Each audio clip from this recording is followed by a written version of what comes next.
क्या अब हमारा देश भारत भी क्रिप्टो को लीगल करने जा रहा है? क्योंकि संसद में एक ऐसी आवाज़ उठी है, अगर ये चीज़ लागू हो जाती है तो पूरे इंडिया का जो क्रिप्टो मार्केट है उसका फ्यूचर बदलने वाला है। तो आज हम बात करेंगे राघव चड्ढा के एक बयान की, जिसने क्रिप्टो इन्वेस्टर्स को फिर से एक बार नई उम्मीदें दे दी है, भले ही वो निवेश करना हो या फिर क्रिप्टो में ट्रेड करना हो। तो क्या है पूरी कहानी? तो हुआ क्या है कि अभी संसद में सत्र चल रहा है। तो सत्र के दौरान राघव चड्ढा, आम आदमी पार्टी से ये सांसद हैं राज्यसभा में, तो राज्यसभा में इन्होंने क्रिप्टो को लेकर के बहुत बढ़िया चीज़ उठाई है और बहुत अच्छे से उसको प्रेजेंट किया है। अगर ये वाली बात सरकार ने सुन ली और सरकार को समझ में आ गई तो ये मान के चलिए कि क्रिप्टो मार्केट में इंडिया में कुछ अच्छा होने वाला है। क्योंकि आप और हम जैसे जो क्रिप्टो इन्वेस्टर हैं और ट्रेडिंग ट्रेडिंग करते हैं क्रिप्टो में, तो कहीं ना कहीं इंडिया में जो अभी क्रिप्टो का जो भी सिनेरियो है उससे कहीं ना कहीं जितने भी क्रिप्टो इन्वेस्टर्स हैं वो संतुष्ट नहीं है। तो हुआ क्या है कि राघव चड्ढा ने जो आवाज़ उठाई है तो उन्होंने ये कहा है कि भाई जितने भी जो इंडिया में वर्चुअल डिजिटल एसेट्स हैं, वर्चुअल डिजिटल एसेट्स मतलब क्रिप्टो करेंसी में बिटकॉइन हो गया, अल्ट कॉइन हो गया, स्टेबल कॉइन हो गया, ये सब वर्चुअल डिजिटल एसेट्स हैं इंडिया में। तो उन्होंने एक बहुत अच्छी इसमें लाइन बोली और वो बहुत ज़्यादा ट्रेंड हुई और सभी सोशल मीडिया में आपने देखा होगा। तो उन्होंने बोला क्या है कि भाई जब आप क्रिप्टो पर अगर कोई इन्वेस्टमेंट कर रहा है तो आप उस पर जब टैक्स लेते हो तो इस तरह से लेते हो जैसे वो लीगल हो, जैसे क्रिप्टो करेंसी इंडिया में लीगल हो। लेकिन जब प्रोटेक्शन की बात आती है, रेगुलेशन की बात आती है इन्वेस्टर्स की, तब वहाँ पे फील करा देते हो कि ये इलीगल है। तो ऐसा दोहरा चरित्र क्यों कि आप पैसा तो अच्छा ले लेते हो क्रिप्टो इन्वेस्टर से, क्रिप्टो ट्रेडर से, लेकिन जब जब बात प्रोटेक्शन की आती है तब हाथ खड़े कर देते हो कि इंडिया में तो इसका कोई रेगुलेटरी, कोई रेगुलेशन, कोई प्रोटेक्शन है ही नहीं। तो फिर आप इतना ज़्यादा टैक्स क्यों ले रहे हो 30% का? ये मुद्दा उठाया और उस पर उन्होंने बहुत अच्छी अच्छी बातें बोली हैं। क्या बोली हैं वो मैं आपको बता देता हूँ। तो उन्होंने कहा है कि भाई इंडिया में आप जो वर्चुअल डिजिटल एसेट्स हैं, क्रिप्टो करेंसी, स्टेबल कॉइन, इन सभी पर आप टैक्स लेते हो।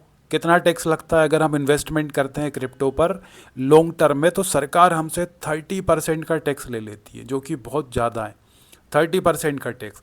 लेकिन सरकार ये बोलती है कि उस पर कोई भी अगर आपके साथ में फ्रॉड होता है, स्कैम होता है, तो हमारी कोई जवाबदारी नहीं है। जैसे शेयर मार्केट में प्रॉपर एक रेगुलेशन है, SEBI, security exchange board of India. अगर कोई फ्रॉड होता है, शेयर मार्केट में कोई प्रॉब्लम आती है, तो वहाँ पे एक रेगुलेटरी बनी हुई है, वो इन चीज़ों को देखती है, समझती है और जांच करती है। तो वहाँ पर आप टैक्स ले रहे हो लेकिन बदले में आप प्रोटेक्शन देते हो, अच्छी बात है। लेकिन यहाँ पे टैक्स भी ज़्यादा है, 30% का, और ये भी बोलते हो कि भाई इंडिया में जो क्रिप्टो है वो इलीगल नहीं है। तो उन्होंने बहुत अच्छे से संसद में ये बात बताई कि आप जो ये कर रहे हो इस वजह से कितना ज़्यादा नुकसान हो रहा है देश को। एक तो क्या हो रहा है, एक्चुअली हो क्या रहा है कि पूरी दुनिया में अगर आप देखोगे ना तो क्रिप्टो करेंसी को लेकर के, जैसे आप भारत के पड़ोसी देशों को ही देख लोगे तो भारत के पड़ोसी देशों में ही कई सारे लोग क्रिप्टो को अपना रहे हैं, क्रिप्टो को वो लीगल भी कर रहे हैं। इस तरह से अगर अमेरिका की बात करें जो सुपर पावर है, हालांकि वहाँ पर भी लीगल टेंडर नहीं है क्रिप्टो, लेकिन वो क्रिप्टो को आगे बढ़ाने के लिए कुछ ना कुछ कर रहे हैं, बढ़िया कर रहे हैं, वो बहुत तेज़ी से काम कर रहा है अमेरिका। तो लीगल टेंडर क्या होता है पहले आपको बता देता हूँ। जैसे लीगल टेंडर मतलब भारत में की जो करेंसी है, भारत की करेंसी क्या है? रुपया है। क्रिप्टो करेंसी में भी क्या लिखा हुआ है? Crypto currency. तो वो भी कई देशों में तो ऐसा है कि क्रिप्टो करेंसी से आप बाज़ार जा कर के क्रिप्टो करेंसी के बदले में, जैसे राशन का सामान हो गया, आपको कोई वेजिटेबल्स खरीदनी है, फ्रूट्स खरीदने हैं, कोई भी सामान आप जाके खरीद सकते हो। यहाँ तक कि कुछ देशों में क्रिप्टो को इतनी ज़्यादा मान्यता दे दी गई है। लेकिन भारत में सरकार ने इसको लीगल टेंडर नहीं माना। लीगल टेंडर मतलब भारत में ऑलरेडी लीगल जो है वो है करेंसी रुपया। मतलब हम बाजार जाते हैं, किसी भी चीज़ को हमें ख़रीदना हो तो हम बदले में रुपया देते हैं। लेकिन क्रिप्टो करेंसी को हम से किसी चीज़ को जाके मार्केट से कोई चीज़ नहीं खरीद सकते हैं। तो ये आप समझ गए कि वो क्रिप्टो के नाम के साथ में करेंसी ज़रूर जुड़ा हुआ है, लेकिन भारत में क्रिप्टो को करेंसी नहीं माना जाता है। भारत में जो क्रिप्टो है उसे वर्चुअल एसेट, डिजिटल एसेट माना जाता है। मतलब आप उसमें क्रिप्टो में निवेश कर सकते हो, क्रिप्टो में आप ट्रेडिंग कर सकते हो, जैसे फ्यूचर ऑप्शन हो गया। तो ये सारी चीज़ें आप इसमें कर सकते हो। तो नुकसान क्या हो रहा है इससे हमें?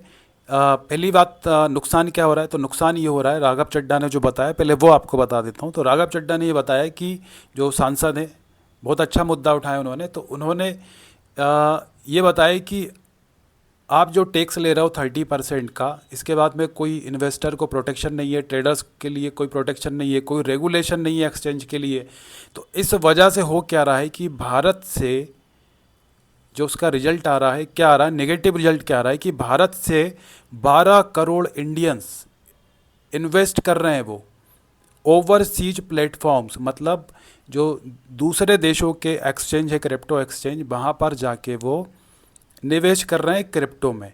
तो पहला नुकसान तो ये हो गया। दूसरा, करीब 4.8 लाख करोड़ रुपए का जो क्रिप्टो में ट्रेडिंग हो रही है वो भारत से बाहर हो रही है। तो जो इतना बड़ा वॉल्यूम है 4.8 लाख करोड़ रुपए का, वो भारत से बाहर जा रहा है। अब वही भारत में होता तो भारत में दिखता। इसके बाद में 73% of India's trading volume shifted foreign exchanges, मतलब 73% भारत की जो ट्रेडिंग वॉल्यूम है वो विदेशी एक्सचेंजों में शिफ्ट हो रही है। अगला नुकसान क्या हो रहा है? 180 Indians crypto startups relocated abroad, मतलब भारत के करीब 180 इंडियंस स्टार्टअप हैं जो क्रिप्टो में स्टार्ट हैं हुए थे, वो सब बाहर चले गए भारत से। तो ये सब भारत को नुकसान हो रहे हैं। इसके बाद में ये भी बताएं कि जो ट्रेडिंग करते हैं, इन्वेस्टमेंट करते हैं, वो बाहर जाके दुबई में, सिंगापुर में शिफ्ट हो रहे हैं, क्योंकि भारत में कोई रेगुलेशन नहीं है क्रिप्टो को लेके, कोई प्रोटेक्शन नहीं है, टैक्स बहुत ज़्यादा लिया जा रहा है। तो वो ऐसे देशों में जाके शिफ्ट हो रहे हैं जैसे सिंगापुर है, दुबई है।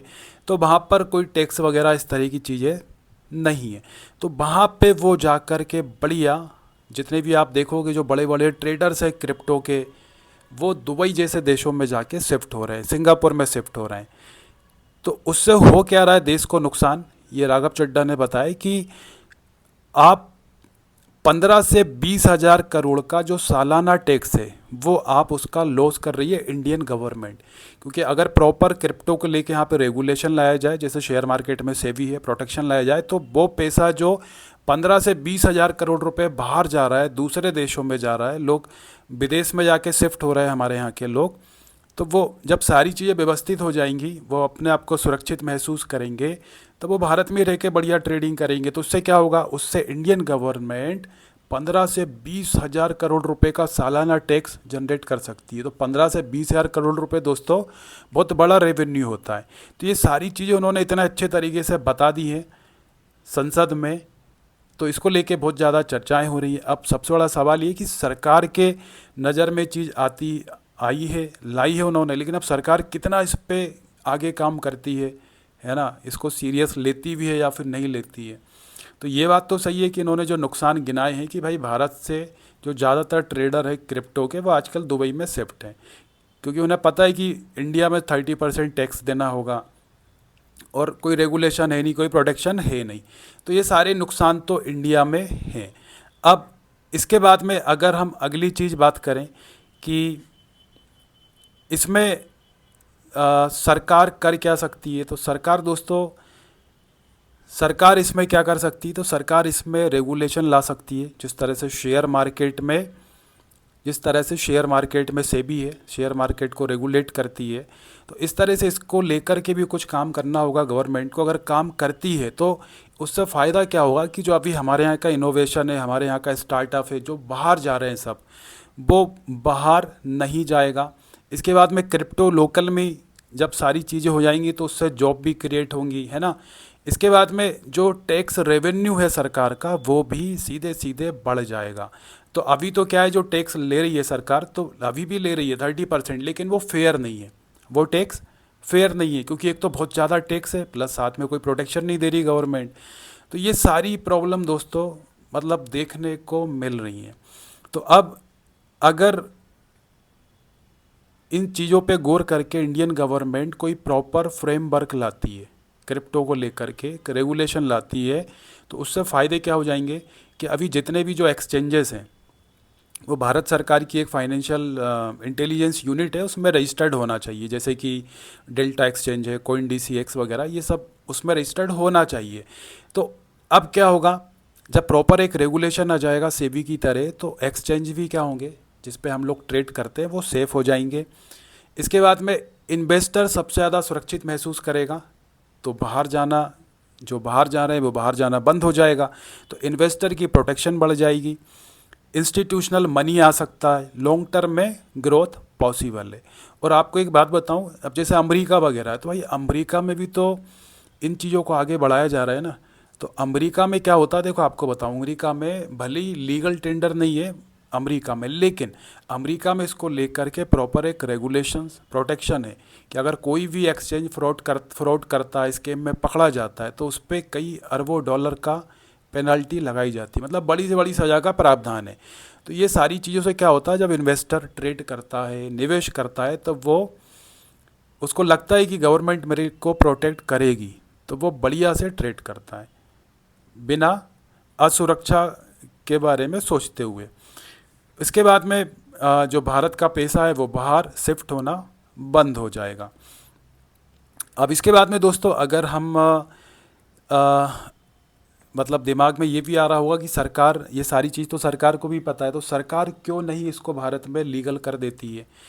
तो देखो एक्चुअल क्या है कि सरकार को ऐसा लगता है कि अगर क्रिप्टो को भारत में लीगल कर दिया गया, तो लीगल मतलब लीगल टेंडर अगर कर दिया गया, तो उससे प्रॉब्लम क्या होगी कि जैसे क्रिप्टो के आगे करेंसी लगा है, तो शायद सरकार को ये लगता हो कि अगर क्रिप्टो करेंसी उसके आगे लगा हुआ है, भारत में अगर लीगल कर दिया, तो कल को जो भारत की करेंसी रुपया है, तो उससे ज़्यादा क्रिप्टो करेंसी की वैल्यू ना बढ़ जाए। मतलब ऐसा ना हो कि लोग फिर ऐसा बोलने लग जाएं कि भाई क्रिप्टो करेंसी से ही लोग बाहर जाके सामान खरीदने लग जाएं, है ना।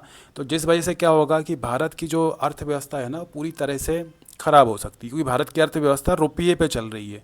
क्योंकि जो RBI है, हमारा जो रिजर्व बैंक ऑफ इंडिया है, वो क्या करता है, वो हमारा जो मनी है उसको, मतलब पैसों को छापने का काम करता है। इसके बाद में जो महंगाई है उसको कंट्रोल करता है अपनी ब्याज दरों के माध्यम से। तो अगर क्रिप्टो की बहुत ज़्यादा इंपॉर्टेंस बढ़ गई इंडिया में, पता चला क्रिप्टो के माध्यम से लोग खरीदने लग जाएं सामान, तो शायद सरकार को ऐसा लग रहा हो, लेकिन उसमें भी सरकार को एक क्लियर करना होगा कि जब प्रॉपर इसका एक फ्रेमवर्क लेके आए तो बताए कि भाई क्रिप्टो करेंसी सिर्फ एक एसेट क्लास है। मतलब एक सरकार क्या कर सकती है कि क्रिप्टो बिल लेकर के आए और क्रिप्टो बिल कानून, उस पर कानून बनाए, तो उसमें प्रॉपर उसको दर्जा दे क्रिप्टो को कि एक एसेट क्लास है। एसेट क्लास मतलब जैसे ज़मीन है, सोना है, इक्विटी है, हम लोग इसमें निवेश करते हैं, तो ज़मीन या सोने के माध्यम से हम मार्केट में कुछ खरीदने तो चले नहीं जाते हैं। तो ऐसे ही सरकार को समझाना होगा पब्लिक को, देश को, और इस तरह से कानून लेके आना होगा कि भाई अगर इसमें नुकसान भी होता है, तो नुकसान मतलब जैसे एकदम से प्राइस गिरता है तो ग्लोबली चलता है पूरा प्राइस, क्योंकि किसी एक कंट्री के कंट्रोल में तो होता नहीं क्रिप्टो का। तो इन सारी चीज़ों पे पॉइंट वाइज गवर्नमेंट अगर काम करती है और लोगों को समझाती है, प्रॉपर फ्रेमवर्क लेके आती है, प्रोडक्शन वगैरह सारी चीज़ें देती है, तो ये मतलब जो मुद्दा उठाया बहुत ही एक अच्छा मुद्दा है। बस ये कि सरकार इसको कितना सीरियसली दोस्तों लेती है। क्योंकि क्रिप्टो पे अभी क्या हो रहा है, अभी तो जो इन्वेस्टर और ट्रेडर है ना, उसके साथ तो एक तरीके से देखा जाए तो फेयर नहीं है। 30% का, एक तो आपने 100 रुपये कमाए, 30% सरकार ले लेगी, उसके बाद 1% आपने जो खरीदा या फिर बेचा है, तो 1% सरकार उसमें भी कमा लेगी। तो दोस्तों क्रिप्टो को लेकर के ये पूरा मैटर था जो आम आदमी पार्टी के सांसद राघव चड्ढा जी ने राज्यसभा में उठाया था कि भाई क्रिप्टो को लीगलाइज और रेगुलेट करना चाहिए, क्योंकि सरकार 30% का टैक्स, 1% का TDS लेती है। तो ये पूरे उस पर हमने चर्चा की। बाकी आप क्या सोचते हो, इंडिया को क्रिप्टो लीगलाइज करना चाहिए या फिर सरकार को अपने कंट्रोल में रखना चाहिए, मतलब जैसा चल रहा है वैसा ही चलता रहे? आपको क्या लगता है, कमेंट करके ज़रूर बताना। और अगर फर्स्ट टाइम आप आए हो चैनल पे तो क्रिप्टो के लिए ट्रेडिंग, इन्वेस्टिंग, क्रिप्टो से रिलेटेड जितनी भी जानकारी है वो सभी मैं इस चैनल पे प्रोवाइड कराता हूँ, तो चैनल को सब्सक्राइब जरूर करना। तो चलिए दोस्तों, मिलते हैं फिर नेक्स्ट अपडेट के साथ।